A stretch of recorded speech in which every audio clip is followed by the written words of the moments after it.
ಅಂತಹ ಈ ಸಮಾಜದಲ್ಲಿ ನಾನೇನಾದರೂ ಮಾಡಬೇಕಪ್ಪ ಅಂತಂದರೆ ಅದ್ರ ಜೊತೆ ಕೇಳ್ಕೋಬೇಕು, ಇನ್ನೆಷ್ಟು ದಿನ ನನಗೆ ಈ ಕಷ್ಟ, ಇನ್ನೆಷ್ಟು ದಿನ ನಾನು ಅದೇ PG ಊಟನ ಮಾಡಬೇಕು, ಸೊ ಇನ್ನೆಷ್ಟು ದಿನ ನನ್ನ ತಂದೆ ತಾಯಿಗಳು ನನ್ನ ಮೇಲೆ ನಂಬಿಕೆ ಇಟ್ಟು ಇನ್ನೂ ಹಣಗಳನ್ನ ನನಗೆ ಹಾಕ್ತಾ ಇರಬೇಕು. ಸೊ ನನ್ನ ತಂದೆ ತಾಯಿಯ ಮುಖದಲ್ಲಿಯೂ ಕೂಡ ನನ್ನ ನಗುವನ್ನು ಕಾಣಬೇಕಂತಂದ್ರೆ ನನಗೆ ಯಾವಾಗ ಜಾಬ್ ಸಿಗುತ್ತೆ, ಸೊ ಈ ನೋಟಿಫಿಕೇಷನಲ್ಲಿ ನಾನು ಮಾಡಿಕೊಳ್ಳುತ್ತೇನಾ, ಆ ರೀತಿ ನಾನು ಪ್ರಿಪ್ರೇಷನನ್ನು ಮಾಡ್ತಾ ಇದ್ದೀನಾ, ನನ್ನ ಎಫರ್ಟ್ ಇಲ್ಲಿ ಕಾಣ್ತಾ ಇದೆಯಾ? ಸೊ ಅದು ನೀವೇ ಕ್ವಶನ್ ಮಾಡ್ಕೊಳ್ಳಿ. ಆವಾಗ ನಿಮಗೆ ಏನು ಒಮ್ಮೆಟಿಗೆ ಅದು ಪರಿಸರ ಅನ್ನೋದು ನಿಮಗೆ ಹೊಂದ್ಕೊಳ್ಳುವುದಿಲ್ಲ. ನೆಕ್ಸ್ಟ್ ನೀವು ಬರ್ತಾ ಬರ್ತಾ ಬರ್ತಾ ಅದರ ಜೊತೆ ರೆಸ್ಪಾನ್ಸ್ ಪಡೆದಂಗೆಲ್ಲ ಅದೇ ನಿಮಗೆ ಸಪೋರ್ಟಿವ್ ಆಗಿಬಿಟ್ಟು ಅವತ್ತಿನ ದಿನ ಅಟ್ಮಾಸ್ಫಿಯರನ್ನು ಕ್ರಿಯೇಟ್ ಮಾಡಿಕೊಡುತ್ತೆ ಈ ನಮ್ಮ ಇದೇನು ನಮ್ಮ ಸುತ್ತಮುತ್ತಲಿನ ಪರಿಸರ. ಅದಕ್ಕೆ ಪರಿಸರದ ಜೊತೆ ನಾನು ಒಂದು 5 ರಿಂದ 10 ಮಿನಿಟ್ ಕಳೀತಾ ಇದ್ದೆ. ಸೊ ಎಲ್ಲರೂ ಧ್ಯಾನ ಮಾಡಿರಿ ಅಂತ ಹೇಳ್ತಾರೆ. ಸೊ ನನಗೆ ಧ್ಯಾನದಲ್ಲಿ ನಂಬಿಕೆ ಇಲ್ಲ ಅನ್ನೋದಕ್ಕಿಂತ ಪ್ರಾಕ್ಟೀಸ್ ಇದ್ದಿದ್ದಿಲ್ಲ. ಸೊ ಆದ್ದರಿಂದ ನಾನು ಕೂಡ ಅದೇ ರೀತಿ ಕಣ್ಣು ಮುಚ್ಕೊಂಡು ದೇವರ ಧ್ಯಾನದಲ್ಲಿ ತೊಡಗುವ ಬದಲು ನನ್ನ ಜೀವನದ ಬದಲಾವಣೆಯ ಧ್ಯಾನದಲ್ಲಿ ತೊಡಗ್ತಾ ಇದ್ದೆ.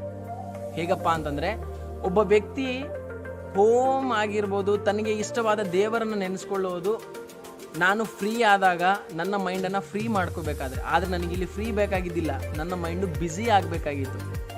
ಅದಕ್ಕೆ ನಾನೇನು ಮಾಡ್ಕೊತಾ ಇದ್ದೆ, ನಾನು ದಿನಾಲೂ ಕಣ್ಣು ಮುಚ್ಕೊಂಡು ಬೇಡ್ಕೊತಿದ್ದು, ನಾನು ಯಾವಾಗ ಯೂನಿಫಾರ್ಮನ್ನು ಹಾಕ್ಕೊತೀನಿ, ನನ್ನ ಕೈಯಲ್ಲೂ ಕೂಡ ಪೊಲೀಸ್ ಇಲಾಖೆಯಿಂದ ಕೊಟ್ಟಿರ್ತಕ್ಕಂಥ ಗನ್ನ ನಾನು ಯಾವಾಗ ಹಿಡ್ಕೊತೀನಿ, ನನ್ನ ತಲೆ ಮೇಲೆ ಬ್ಯಾರೆಟ್ ಕ್ಯಾಪ್ ಆಗಿರ್ಬೋದು, ಪಿ ಕ್ಯಾಪ್ ಆಗಿರ್ಬೋದು, ನಾನು ಗಂಡ ಬೇರೊಂಡವನ್ನು ಯಾವಾಗ ಹೆಮ್ಮೆಯಿಂದ ನನ್ನ ತಲೆ ಮೇಲೆ ತೊಟ್ಟುಕೊಳ್ಳುತ್ತೇನೋ ಅನ್ನೋ ಆಸೆಯನ್ನು ಕಾಣ್ತಾ ಇದ್ದೆ.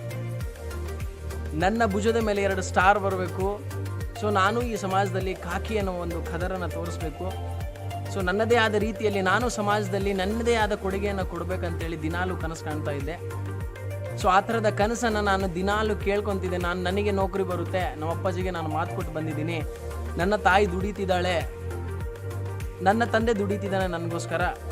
ಸೊ ನಾನು ಅವರಿಗೆ ಏನಾದರೂ ಗಿಫ್ಟ್ ಕೊಡುವುದಾದರೆ ಅದು ನನ್ನ ಜಾಬ್ ಒಂದೇ, ನನ್ನಿಂದ ಅದು ಅಸಾಧ್ಯವೇ, ನಾನು ಸಾಧ್ಯ ಮಾಡಿ ತೋರಿಸುತ್ತೇನೆ ಅನ್ನುವ ಕನಸನ್ನು ದಿನಾಲೂ ಕಾಡ್ತಾ ಇದ್ದೆ ನಾನು.